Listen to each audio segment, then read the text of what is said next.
I'm Ben Brown with ABC 15, and today we're getting an exclusive look inside TSMC. We're going past a couple of the auxiliary buildings, and we're going to go past the central plant right now, heading towards the water buildings. TSMC's one fab uses 4 million gallons of water per day. That's enough to fill half a dozen Olympic-sized swimming pools. But TSMC recycles more than half of that water, with plans to recycle roughly 90% by 2028. This first phase, we're coming up at about 65% recycle rate for our water.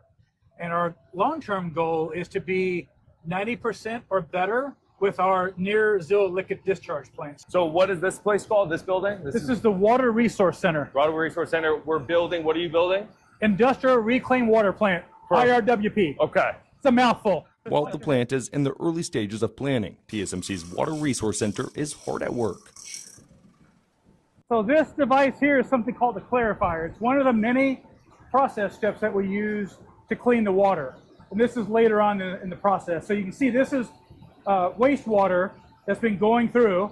Ultimately, it comes over these weirs and it separates out the solids from the water.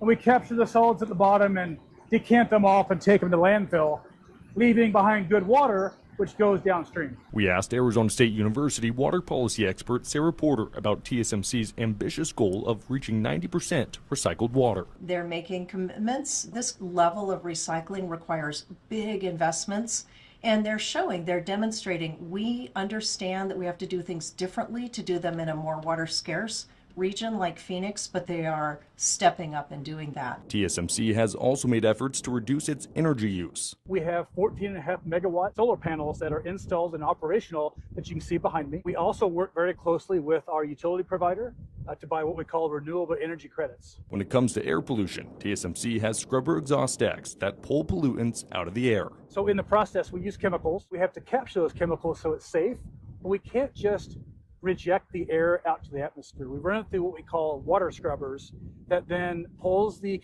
pollutants out of the airstream into the water, where we then recycle that water, as he talked about earlier, and the air coming out of the stacks is clean. So there's no air pollution? There's no air pollution coming out of the stacks. TSMC still has a long way to go until it reaches its ultimate goal of 6 fabs, a research and development center, and advanced packaging facilities. But the idea is to have everything connected, with sustainability at the forefront.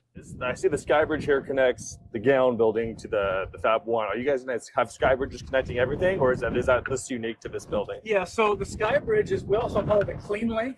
That allows us to be able to take people from the gown room in the office into the fab.